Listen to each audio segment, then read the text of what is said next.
Okay, Kyle asked, this is a really good one. Said, what are your thoughts on the inaccuracies of the political spectrum, such as the far right is both Nazis and libertarians, and we should embrace the political compass, move away from labeling alt-right Nazis as right altogether. Okay, so this is like this thing, and they teach this to people in college and high school too, I think. But it's like the I believe they call it horseshoe theory.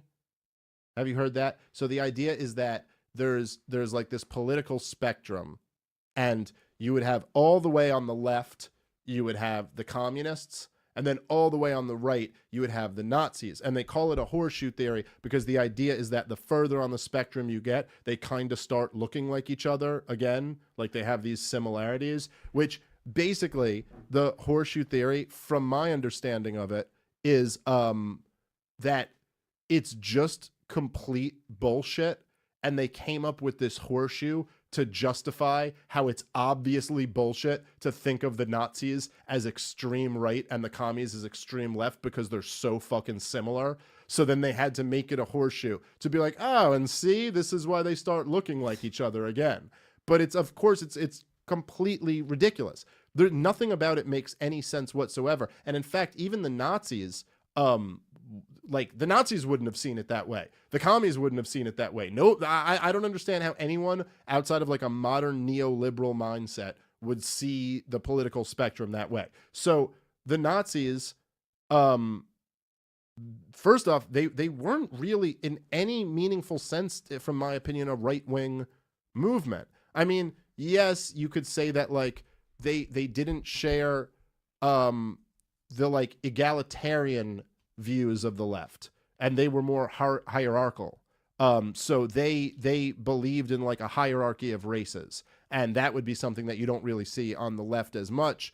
But really, then once they got everybody out of the way and just had like the pure Aryan race, they wanted essentially egalitarianism. So it's like, look, the if you look at the socialists, who are basically like we should have government state ownership of the means of production, the abolition of private property, and you know, whatever, all, you know, leading toward a communist society.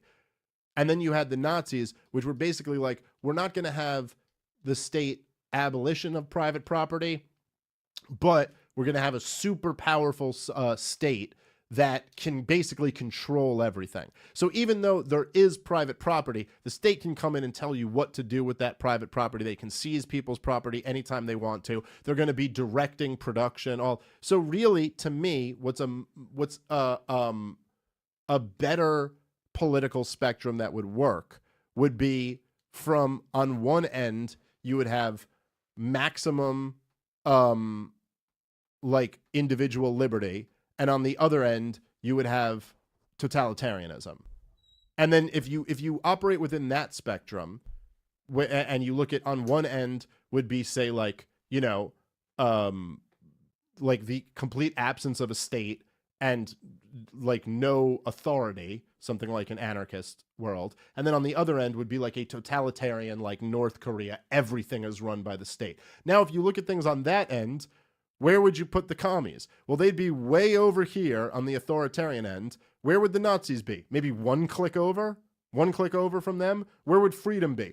All the way over here, right? And where we would be today in a modern society would be somewhere in the middle, like probably closer to the Nazis, to be honest, than to true individual liberty.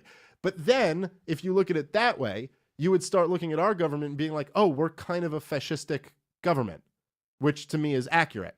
And so you see right away, there's tremendous benefit if you want to be a ruler, like if you're an oligarch, to this horseshoe theory, because then you get to say, well, so see, I'm in the middle. Right, exactly. So if you see where the Nazis and the fucking, because isn't it just common sense to anybody who would look at those societies? Just look at the Nazis in Germany and look at, say, the Soviets, and you'd go, well, they're both crazy authoritarian societies that have so many similar, like, look, even in the Soviet Union, there were a few private farms. They were very small. I think it was like 1 or 2% of them, but there were some private farms, and they would just be subject to basically doing whatever the government told them to do, but they could be privately owned. The Nazis may have had a higher percentage of privately owned business that were all told what to do by the government, but it's really not even that. I mean, this is why they called them National Socialists. They weren't that far off. It was a version of socialism. And of course, they both have so many similar characteristics. I mean, a lot of people refer to Stalin as a fascist because there's so many similar characteristics where once you get into this world, you always have to make the state a religion and you always have to worship the leaders. Because if the state's going to have this much power in everyone's life, the only way to get people on board with it is like you have to worship them. And that's why you see the like Heil Hitler type shit. That's why you saw there were pictures of Stalin. Everyone had to have a picture in their home. It's true in North Korea to this day. Everyone's got to have a picture of the leader, the dear leader in their home. In China, you'd see these pictures of Mao everywhere. It's like they worship the state. The state runs your life. These are totalitarian governments. So obviously that there's so much similarities there. So if you look at it that way, you'd be like, they're out here on the totalitarian scale, and we want to be far away from that because that's fucking disaster. That's just humans living in slavery. So who the fuck would want to live like that? And you would want to be in a more free area. However, if you want to keep propping up the current fascistic state that we live under, then it's very convenient to label this thing where it's like, well, the commies are way over here. Because think about what you've done now. You've taken this area of the spectrum way out on the totalitarian, authoritarian wing, and you've made that, like if you zoom into that, you've zoomed into the difference there and said, okay, these are the wings. You got the commies way over here on the left and the Nazis way over here on the right. Let's find this nice sweet spot right in the middle, and that's where good, decent, civilized, modern society comes in. We're just trying to keep you away from these two other things. Right, exactly. And be careful because they start looking an awful lot like each other, you know? But why would that make any sense at all? That these opposites would start looking like each other? Debunked. Yeah, I mean that's it to me.